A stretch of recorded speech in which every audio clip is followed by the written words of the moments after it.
Praise the Lord! Hallelujah! Sino nga ba ang nakakaalam kung ano ang mangyayari bukas?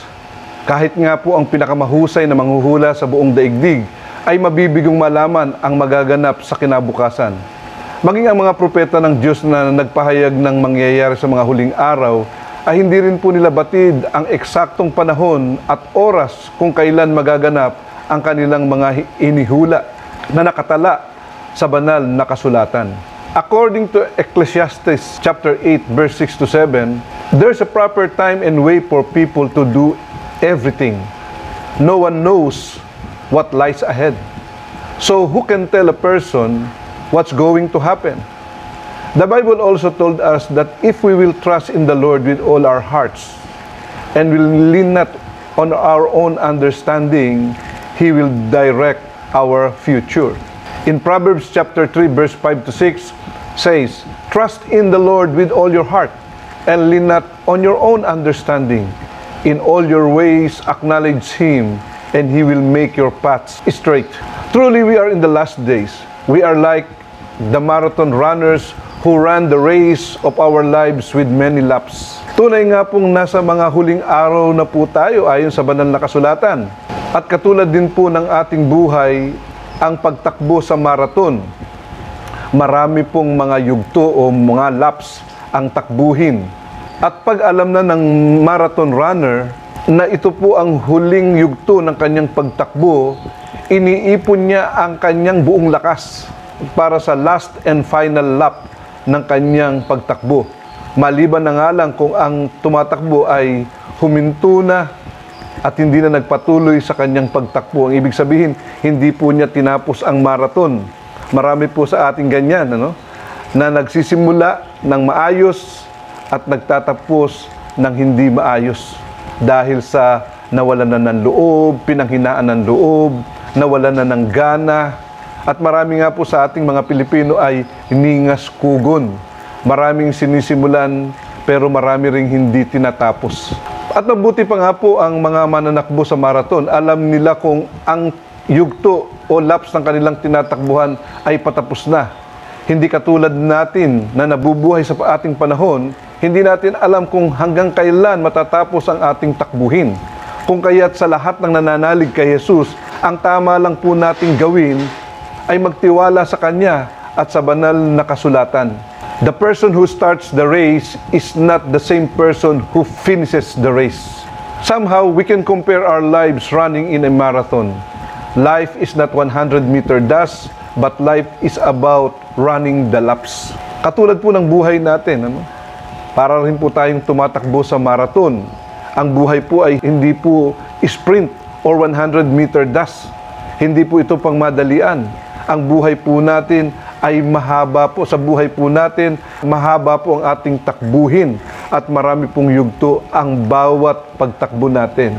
We need to persevere and be patient in this race, a race that no one knows how many laps still ahead of us. When you enter life, it is like running a marathon with many laps. Katulad nga po na sinabi ko kanina, sa buhay po natin, para po tayong tumatakbo sa isang marathon na napakadami pong yugto.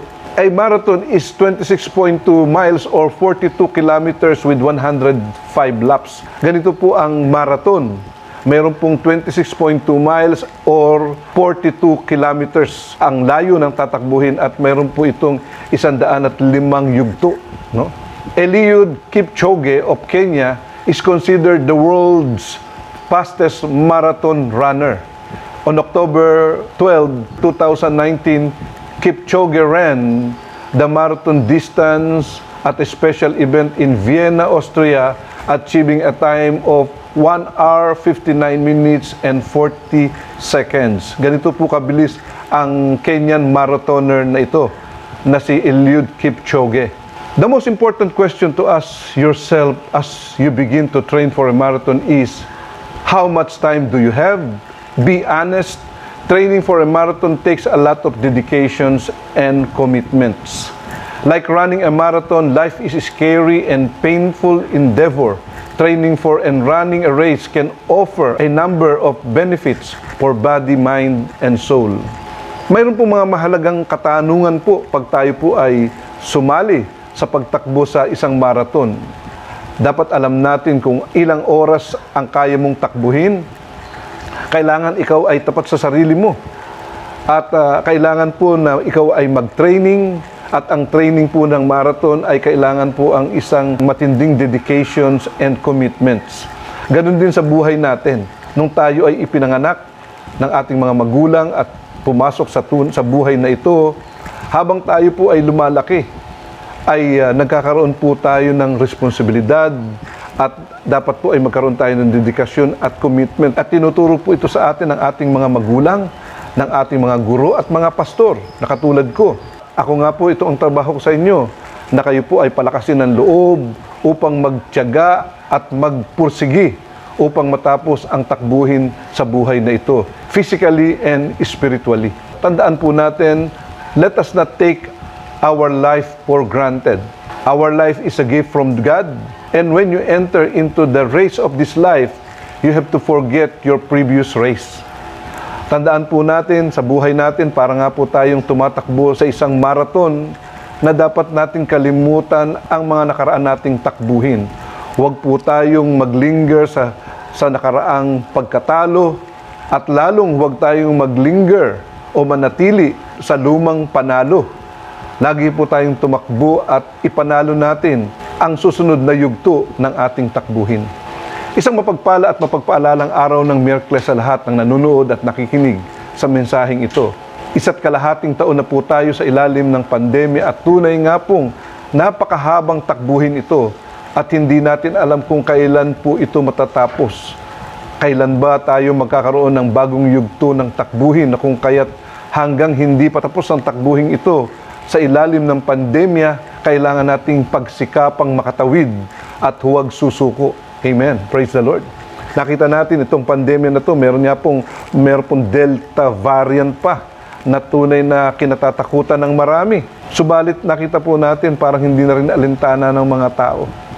Yung iba po ay nagpapabayana at nakita natin na marami po ang napapahamak pa rin sa virus na ito sapagkat tayo po ay nasa isang yugto o lap ng isang takbuhin.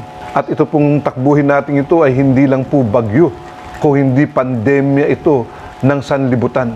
Sa araw na ito, aking tatalakayin ng isang paksang dapat nating malaman upang marating natin ang ating inaasam na tagumpay sa buhay.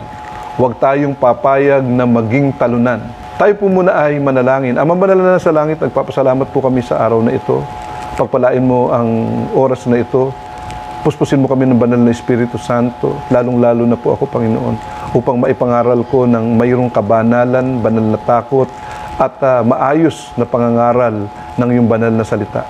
Pabayaan mo, O Lord, na ma-handle ko ng maayos ang iyong salita upang maparating ko ito sa aking mga kapatid at sa lahat ng nanonood at nakikinig. Patawarin mo kami sa aming mga kasalanan. Kung itong kasalanan ito ang magiging dahilan kung hindi kami makapakinig ng maayos sa inyo, patawarin mo kami at linisin sa lahat ng sala. Hugasan mo kami ng makapangyarihang dugo ng Panginoong Hesukristo sa oras na ito upang kami makalapit sa inyo ng walang pag-aalinlangan. Ama, pinupuri ka namin, nagpapasalamat kami. Dakila ka sa aming buhay. Dalangin namin na lagi mo kaming samahan sa takbuhin ng aming buhay. Pinupuri ka namin, pinasasalamatan, dinadakila sa pangalan ng aming Panginoong Hesukristo. Itong aming dalangin. Amen at Amen. The title of my message today, my 146th online preaching is, What Lies Ahead?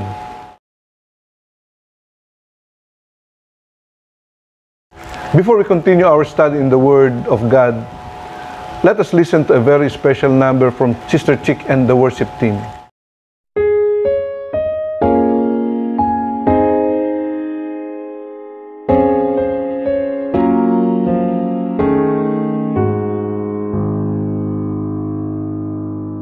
Just the time I feel that I've been caught in the mire of self.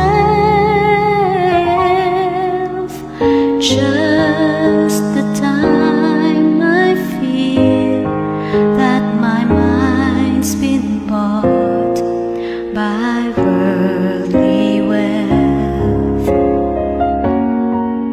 That's when the breeze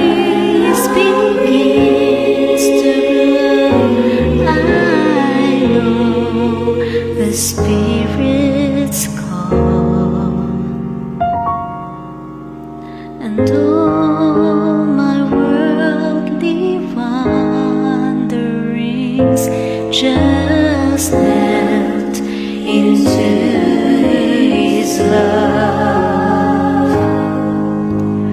Lord, I want to know You more. Deep within my soul, I want to know You. Lord, I want to know You, to feel Your heart and know Your mind. Looking in Your eyes stirs up within me cries that say, I want to know You. Lord, I want to know You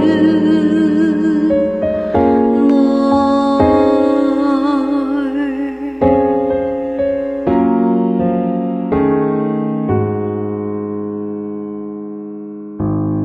When my daily deeds ordinarily lose life and song, my heart begins to bleed sensitivity to Him is gone.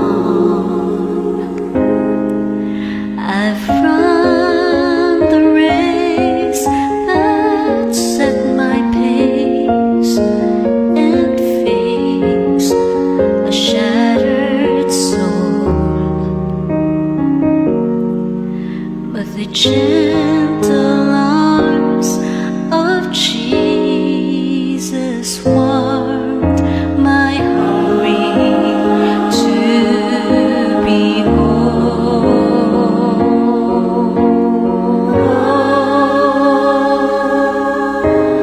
Lord, I want to know You more. Deep within my soul, I want to know You. Lord, I want to know You, to feel Your heart and know Your mind. Looking in Your eyes stirs up within me cries that say, I want to know, and I would give my final breath to know You in Your death and resurrection. Lord, I want to know You more. Lord, I want to know You more.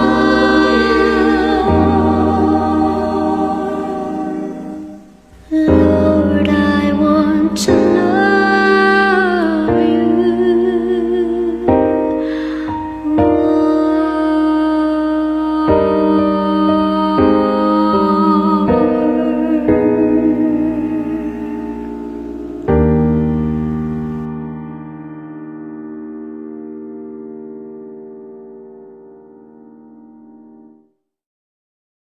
Maraming salamat, Sister Chick Chick, at sa mga mang-aawit na patuloy na naglilingkod sa Panginoon. Huwag kayong mapagod, huwag kayong magsawa sa paglilingkod sa ating Panginoon. Alam ko kung minsan, ako rin, naiisip ko, magpapatuloy pa ba tayo sa pag-aaral ng salita ng Diyos? At aking nararamdaman na parang yung iba po ay lax na, no? Sa member ng Christ of All Ages. Hindi ko po alam, sana po, nanonood pa rin po kayo ng salita ng Diyos at hindi nagsasawa. Tandaan po natin, ang salita ng Diyos ay hindi lang po katulad ng pagkaing katawan.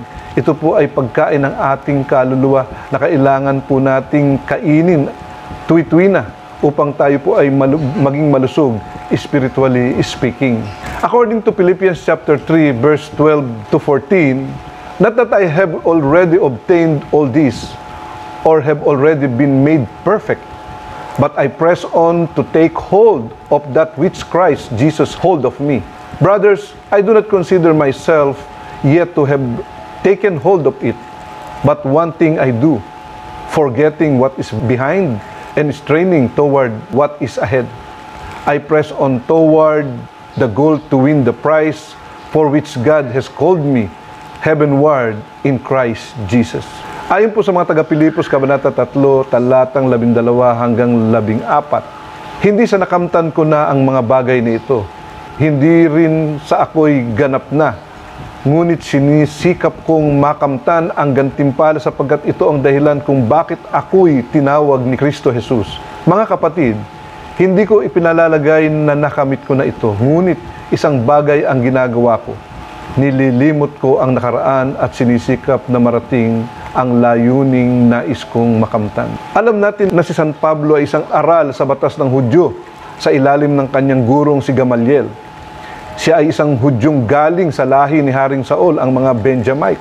At siya ay matinding taga-usig ng mga mananampalataya ng ating Panginoong Hesukristo bago pa siya maglingkod sa ating Panginoon. Subalit sa lahat ng iyon, itinuring niya itong walang kabuluhan. Ang kanyang pag-aaral, ang kanyang mga natutunan, ang kanyang talino, pati ang lahi niya, ay itinuring ni San Pablo na walang kabuluhan.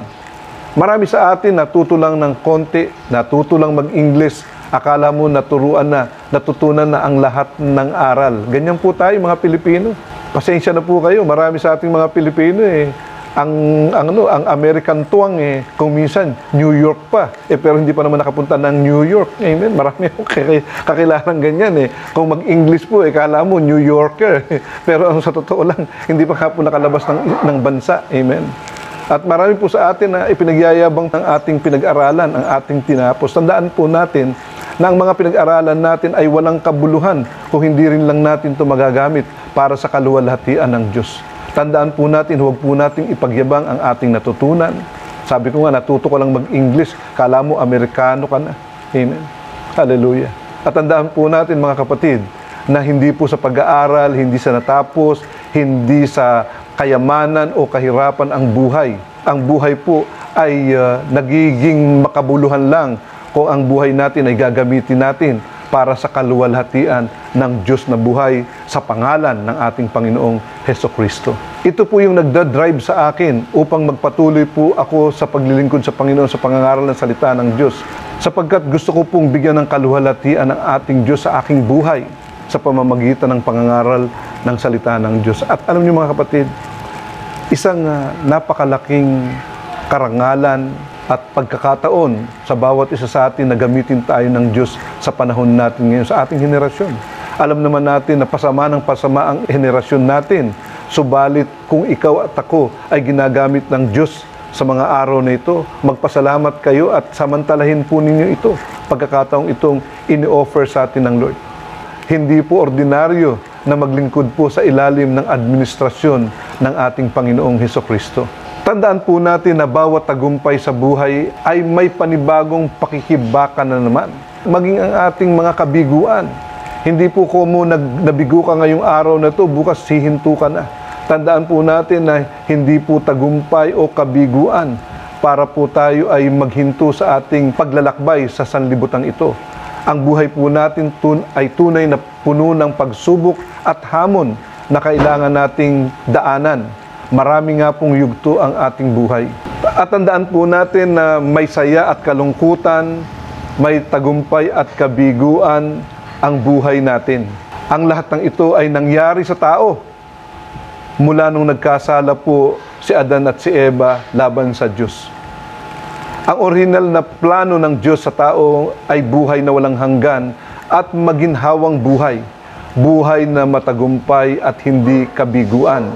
Yan po ang plano ng Diyos sa atin. That is the original plan of God to all human being. Kaya nga lang po, nagkasala po ang unang taong nilikha ng Diyos. Kung kaya tayo po ay sumasailalim sa maraming pagsubok, sa maraming takbuhin, sa maraming problema, maraming tagumpay at kabiguan. Ayon po sa Jeremias, Kabanata 29, talatang 11, sapagkat batid kong lubos ang mga plano ko para sa iyo. Mga planong hindi ninyo ikakasama kundi para sa inyong ikabubuti. Ito'y mga planong magdudulot sa inyo ng kinabukasang punong-puno ng pag-asa. Ganito po isinasaad ng Diyos ang plano niya sa lahat ng tao. lalong-lalo na po sa mga taong makikipag-isa sa kanyang bugtong na anak na si Jesucristo. Ganito po ang original plan ng Diyos sa lahat ng susunod sa Kanya at mananampalataya. Subalit, sinuway nga po ng unang tao ang panukala ng Diyos kung kaya't ang buhay natin ngayon ay puno ng paghihirap, pagdurusa, ng maraming hamon at pakikibaka. At ayon nga po sa Pilipos, Kabanata 3, talatang 13, ito pong sinasabi ni San Pablo, mga kapatid, hindi ko pinalalagay na nakamit ko na ito, ngunit isang bagay ang ginagawa ko. Nililimot ko ang nakaraan at sinisikap na marating ang layuning nais kong makamtan. Hindi po totoo na ang mga tagumpay natin ang katuparan ng ating mga pangarap. Niloloob din ng Diyos na tayo ay mabigo upang masumpungan natin ang Diyos na tunay na gabay para sa buhay na ito, patungo sa tunay na daan ng katagumpayan. Marami po sa atin na pag nagtatagumpay, masaya. Of course, siyempre. At pag nabibigo ay nalulungkot at yung iba po ay nawawala ng gana sa buhay. Tandaan po natin na inaalaw po ng Diyos na tayo ay mabigo upang tayo po ay lumapit sa Kanya, upang manatili tayong umaasa sa Diyos. Amen.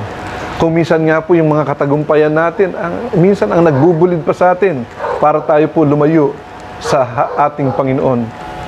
Ayon sa mga taga-Pilipos, Kabanata 3, talatang 14, ang sabi po ni San Pablo, nagpapatuloy nga ako patungo sa hangganan upang makamtan ang gantimpala ng pagkatawag sa akin ng Diyos sa pamamagitan ni Kristo Jesus, ang buhay na hahantong sa langit. Tandaan natin mga kapatid na tayo po ay tinawag ng Panginoon at mayroon pong gantimpalang nakalaan sa atin, sa ating paglilingkod sa Kanya. Madalas naririnig natin ang hangganan ng buhay. Ito ay yung kamatayan. Pag pinag-usapan po yung hangganan ng buhay, pinag-uusapan po dito ay ang kamatayan ng tao. Madalas po sinasabi natin na nakarating na siya sa hangganan. Kaya yun na yung araw ng kanyang kamatayan. Tandaan po natin na ang kalbaryo ng ating Panginoong Hesukristo, spiritually speaking, is the last chapter of our lives. Ito ang huling hangganan o ang huling yugto ng buhay ng tao patungo sa buhay na pangwalang hanggan. At kailangan nating magpatuloy sa paglalakbay, buhat ang ating sariling krus na sumusunod ayon sa direktiba ng Diyos sa pamamagitan ng banal na salita sa tulong ng gabay ng banal na Espiritu Santo. Tandaan natin na ang kapangyarihan o power natin ay ang banal na Espiritu Santo ng Diyos sapagkat ang lahat ng sumasampalataya sa ating Panginoon ay pinagkalooban ng kapangyarihan mula sa banal na Espiritu Santo. Tandaan po natin mga kapatid na bago po umakyat ang ating Panginoong Hesus doon po sa langit, sa kanang trono ng kanyang Ama, ay pinagbilinan po niya ang mga alagad niya na maghintay muna na sila po ay mabigyan ng kapangyarihan mula sa Espiritu ng Diyos. Sapagkat tandaan po natin mga kapatid, lalong-lalo na po sa mga mananampalataya, ang kapangyarihan na taglay po natin ay hindi kalakasan ng tao, kung hindi kapangyarihan ng Diyos na nasa atin.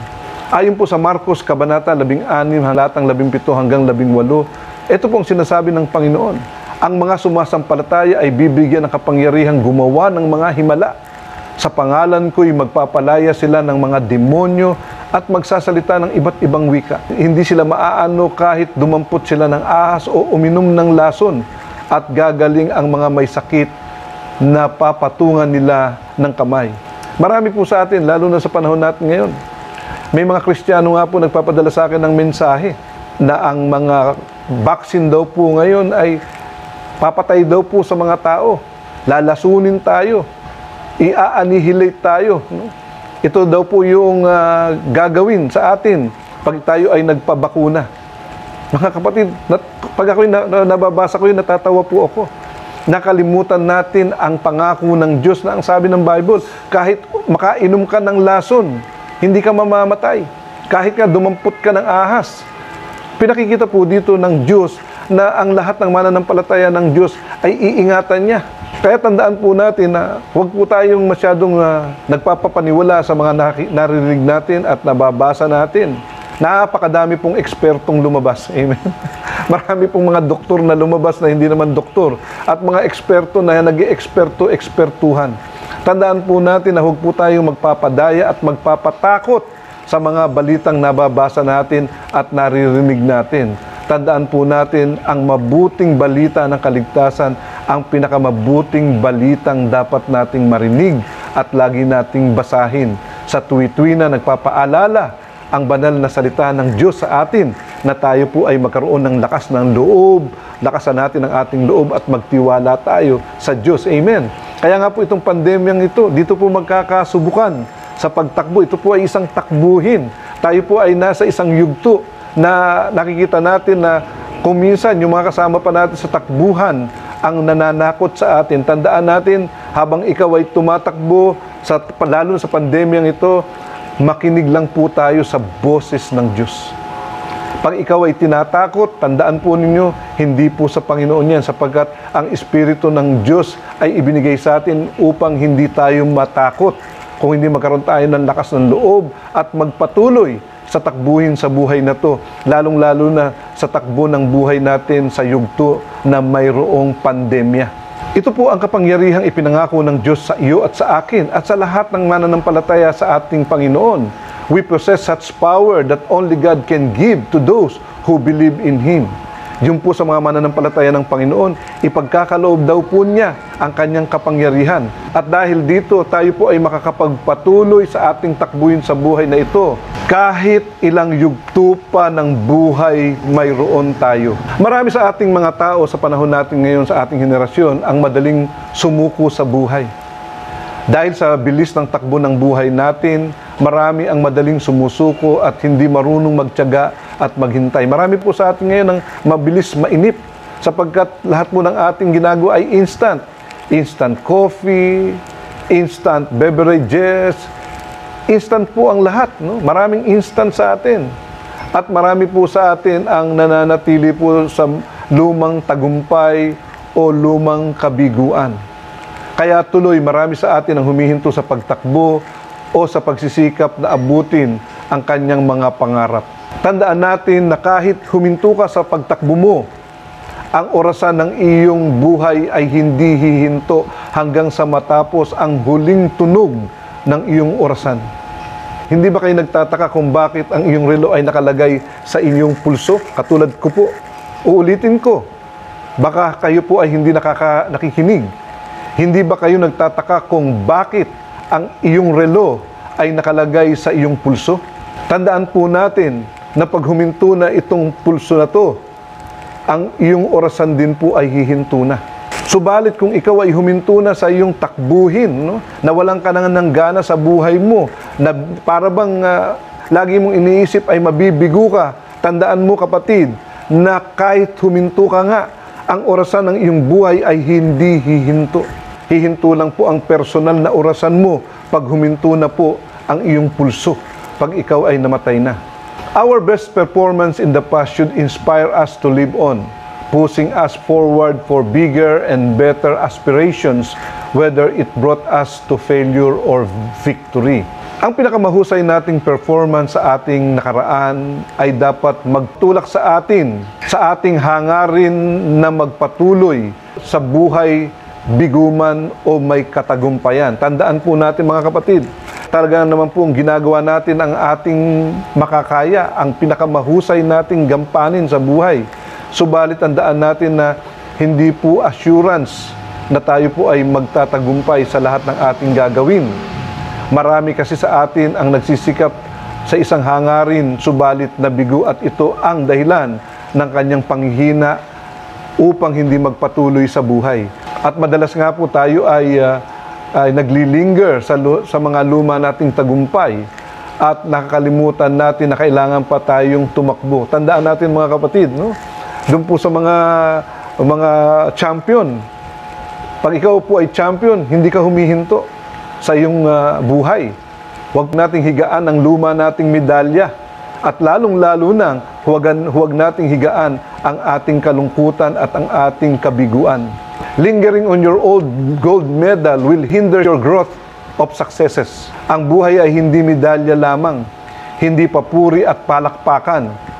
Hindi puro tagumpay ang buhay sapagkat tandaan natin, ang kabiguan pa nga ang nagiging inspirasyon o moving power or prime mover ng maraming taong may magandang kasaysayan sa buhay. Tandaan po natin at dapat nating malaman na maraming magagandang kasaysayan ang maraming tao na marami sa kanyang kwento ay puro kabiguan. Hallelujah! Praise God! Tandaan po natin, no, mga kapatid, ang ating kabiguan nga po, lalong-lalo na po dun sa mga achievers, ang kabiguan nga po madalas ang ating stepping stone para tayo po ay magtagumpay. Ayon sa mga Pilipos, Kabanata 3, talatang 4 hanggang 11, ito po sinasabi ni Pablo, ang totoo ako ay may sapat na dahilan upang panghawakan ang mga panlabas na seremonya. Kung iniisip ninuman na siya'y may katuwirang umasa sa ganitong gawain, lalo na ako. Ako'y tinuli ng 8 araw mula nang ako'y isilang. Ako'y isang tunay na Israelita, buhat sa angkan ni Benjamin at katutubong Hebreo. Kung pagsunod naman sa kautusan ang pag-uusapan, ako'y isang Pariseo. Dahil sa masugid kong pagsunod sa kautusan, inusig ko ang iglesia. Kaya't kung sa pagiging matuwid ayon sa kautusan, wala ring maisusumbat sa akin. Ngunit dahil kay Kristo ang mga bagay na pinapahalagahan ko noon ay itinuring kong walang kabuluhan ngayon. Oo, tinuturing kong walang kabuluhan ang lahat ng bagay bilang kapalit ng lalong mahalaga ang pagkakilala kay Kristo Jesus na aking Panginoon. Ang lahat ng bagay ay pinapalagay kong walang kabuluhan, makamtan ko lamang si Kristo. At lubusang makasama niya ang aking pagiging matuwid ay hindi sa pamamagitan ng pagsunod sa kautusan, kundi sa pananalig kay Kristo. Ang pagiging matuwid ko ngayon buhat sa Diyos sa pamamagitan ng pananampalataya. Ang tanging hangarin ko ngayon ay lubusang makilala si Kristo, maranasan ang kapangyarihan ng kanyang muling pagkabuhay, makibahagi sa kanyang mga paghihirap at maging katulad niya sa kanyang kamatayan, upang ako ay muling buhayin mula sa mga patay. Purihin ang pagbabasa ng salita ng Diyos. May gaganda pa ba sa salita ng Diyos? Madalas siguro napapansin ninyo na mahahaba ang aking binabasang mga talata sa Biblia sapagkat ito po ang nararapat. At alam po natin na kinasihan ng banal na Espiritu Santo ang lahat ng nasusulat sa banal na kasulatan. At kung kaya nga po, huwag tayong magsawang basahin ang mahahabang pahina o talata ng banal na salita ng Diyos sapagkat ito po ang ating buhay. Tandaan natin na ang salita ng Diyos ang manual ng buhay natin. Amen.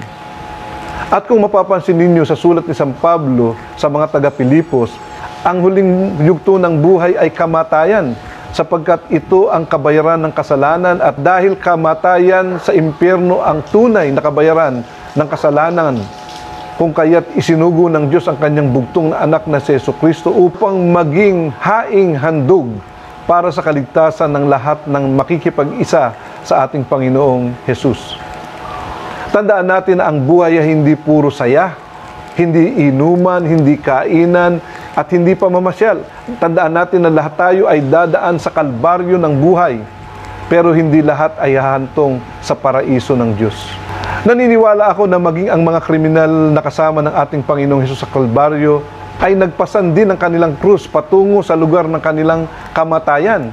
Amen. Sapagkat hindi po bubuhati ng mga sundalo o ng mga Pariseo ang krus ng mga kriminal na yon. At tunay nga po ang bawat kriminal, katulad mo at katulad ko, ng kriminal dahil sa kasalanan natin sa Diyos, ay magbubuhat ng krus. Lahat po tayo, lahat ng tao ay magbubuhat ng krus patungo doon sa Kalbaryo. At mababasa nga po natin sa banal na kasulatan na may dalawang magnanakaw.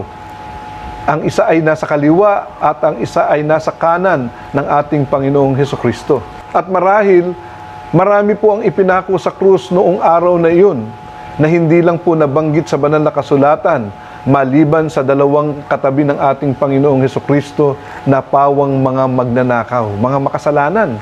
At totoo pong kasama ng Panginoong Hesukristo, ang dalawang magnanakaw ay pumasan din ng kanilang mga krus papunta po doon sa Kalbaryo. At mababasa nga po natin sa banal na kasulatan na isa sa mga magnanakaw na katabi ng Panginoong Hesukristo ang isinama ng Panginoon doon po sa paraiso. At ang isa naman po ay sa impyerno. Amen? Tandaan po natin na ang Kalbaryo ay ang lugar ng ating kamatayan, spiritually speaking, at lahat ng tao ay dadaan sa kalsada papunta sa Kalbaryo, mayaman man o mahirap, nag-aral man o mangmang, mananampalataya man ng Diyos at hindi. Tandaan po natin, lahat ng tao ay lalakad sa daang patungo sa Kalbaryo na ibig sabihin ay kamatayan. At doon po tayo magtatapos. Taglay at buhat-buhat po natin ang krus natin. Subalit kung hindi ka nakipag-isa sa Panginoon at hindi ka sumunod sa Kanya, hindi ka makakapasok sa paraiso ng ating Panginoon. Lagi nating alalahanin na hindi natin madadala sa ating mga krus habang pasa natin ito ang ating mga karangalan, ang ating mga medalya at mga certificate ng karangalan. Tandaan po natin yan. Wala pong nagpapasa ng krus na daladala pa niya ang kanyang mga trophies. Pampabigat po yan. Tandaan po ninyo mga kapatid. Kaya nga po sinasabi ni San Pablo na kalimutan na natin ang mga nakaraang tagumpay o kabiguan sapagkat magiging kabigatan lang natin yan sa ating paglalakbay patungo po sa Kalbaryo. Amen. Tandaan po natin yan. Lahat po tayo naniniwala ako na kailangan dumating po tayo doon sa lugar ng Kalbaryo, ang lugar ng ating kamatayan. Katulad po ng dalawang magnanakaw na kasama ng Panginoong Hesukristo. Andun po sila sa Kalbaryo, nakapako sa krus, at doon po sila namatay kasama ng ating Panginoong Hesukristo. Ang isa sa mga magnanakaw ay nakasama ng Panginoon sa paraiso at ang isa naman po ay sa impyerno. Amen. Praise the Lord. At lahat tayo ay magkikita sa krus na daan o sa crossroad doon po sa Calvary. Katulad ng dalawang magnanakaw, ang isa ay mananampalataya kay Jesus bago binawian ng buhay. Ang isa naman ay nagtawa at ininsulto pa ang ating Panginoon. Tandaan natin na sa pagdating natin sa Kalbaryo, ang huling yugto ng ating buhay, sasamahan tayo ng ating Panginoon, mananampalataya man o hindi. Amen. Sasabihin mo, Pastor, andun ba ang Panginoon sa oras ng kamatayan ng tao? Amen. Tandaan po natin yan mga kapatid, spiritually speaking. Ang presensya ng Diyos ay nasa tao, sa mga taong makasalanan at mga taong mananampalataya sa oras ng kanilang kamatayan. Sapagkat naniniwala ako na ang sino mang tumawag sa pangalan ng Panginoong Hesukristo ayon sa banal na kasulatan, sila po ay maliligtas kahit sa oras ng kanilang huling hininga, huling yugto ng buhay nila. Amen. Kaya katulad nga po nung makasalanang nakapako sa krus na magnanakaw, sa huling tunog ng orasan ng kanyang buhay, ay naipahayag pa niya ang pananampalataya niya sa Panginoong Hesukristo. Amen. Kung kaya nga po, tandaan natin, hindi po nakaranas ng water baptism o speaking in tongues o anumang mga kaloob yung pong magnanakaw po doon sa krus. Ang kanya lang pong pinahayag ang pananampalataya niya sa Panginoong Hesukristo. At dahil doon siya po ay isinama at pinangako ng Diyos sa kanya na isasama siya doon po sa paraiso kasama ang ating Panginoong Hesukristo. Amen. At inuulit ko po, ang Kalbaryo ang huling yugto ng ating takbuhin. Ito po yung huling takbuhin ng ating buhay. Amen. Kumbaga, ito po yung end of the road. At tandaan natin na habang ang orasan natin sa buhay natin ito ay tumatakbo pa, tayo po ay maging masigasig upang ipangaral ang salita ng Diyos, upang ang ibang mga tao na hindi pa nakakilala sa Diyos ay makakilala rin. At pag ang relo ng buhay natin ay huminto na, siguraduhin mo lang na si Jesus ang naging Panginoon at tagapagligtas ng iyong buhay, upang ikaw ay makapasok sa kaharian ng ating Panginoong Hesukristo. Isang magandang araw at mapagpalang Miyerkules sa lahat. Tayo po ay manalangin. Amang banal na sa langit, nagpapasalamat po kami sa araw na ito. Pinupuri ka namin. Nagpapasalamat kami. Dinadakila ka namin. Dalangin namin, O Lord, na sana po sa mga huling yugto ng aming takbuhin sa buhay namin ay ma-realize namin kung gaano ka kahalaga sa amin. Hindi po mahalaga ang aming tagumpay, hindi mahalaga ang aming mga achievements. Ang mahalaga po ay makilala ka namin bilang tagapagligtas ng aming buhay. At malaman namin at maranasan ang kapangyarihang ibinigay mo sa amin habang kami nabubuhay. Pinupuri ka namin, pinasasalamatan sa araw na ito. Dalangin po namin na patuloy mo kaming ingatan laban sa COVID-19, laban sa Delta variant na nag-mutate mula po sa COVID-19. Dalangin ko, Ama, na pagpalain mo ang Pilipinas. Dalangin ko na gumaling na po sana ang lahat ng may karamdaman ng COVID-19. Pagpalain mo ang Christ of all ages. Dalangin ko, Lord, na pagpalain mo ang lahat ng member ng church na ito. Pagpalain mo ang aming mga manggagawa, ako at ang aming pastor na si Pastor Rene Lundag at ang kanyang pamilya, ang lahat ng member ng board ng Christ of all ages, lahat ng deacons, lahat ng mga awit, lahat ng mga cell group leaders, lahat ng member ng Christ of all ages ay yung pagpalain, Ama. Dalangin ko na matapos nila ang takbuhin doon po sa Kalbaryo na taglay-taglay po ang pananampalataya sa inyo. Ama, sa pangalan ni Jesus, pagpalain mo rin ang church ni Pastor Job Tullios, ang God Will Provide Church, at ang church ni Fred Merhilia doon po sa Cavite. Pagpalain mo ang bansang Israel. We pray for the peace of Jerusalem. We declare blessing over the whole nation of Israel. Pagpalain mo, Panginoon, ang Amerika, ang Russia, ang China, ang Japan, ang Canada, ang Australia, ang lahat ng bansa po doon sa Middle East, lahat ng bansa po dyan sa Europa at sa Asia, Panginoon, lalong-lalo na ang bansang Pilipinas, ang Luzon, Visayas, and Mindanao. Pagpalain po ang aming bayan. Pagpalain mo rin ang aming Pangulo na siya po ay ingatan mo at sana siya ay makakilala sa iyo bilang tagapagligtas ng kanyang buhay. Ama, sa araw na ito, pinupuri ka namin, nagpapasalamat kami. Pagpalain mo rin ang lahat ng umaattend ng Bible study ko every Friday at 7 o'clock.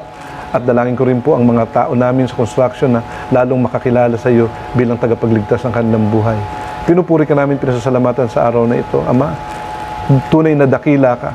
Dalangin ko na pagpalain mo ang gawa ng aming mga kamay, pagpalain mo ang aming kinabukasan, pagpalain mo rin ang aking pamilya, ang aking asawa at ang aking mga anak at ang aking apong si Enzo. I-bless niyo po ang lahat ng member at family ng Christ of all ages. Dalangin ko, Ama, na ang liwanag ng Panginoong Yesus ay magningning sa buhay namin, mahabag ka lagi sa amin at bigyan mo kami ng tunay na kapayapaan sa pangalan ng iyong bugtong na anak na si Jesucristo, at ang lahat ng anak ng Diyos ay magsabi ng Amen at Amen. Magandang araw po sa inyong lahat, and to God be the glory. Manatili sa pag-iingat sa lahat ng oras.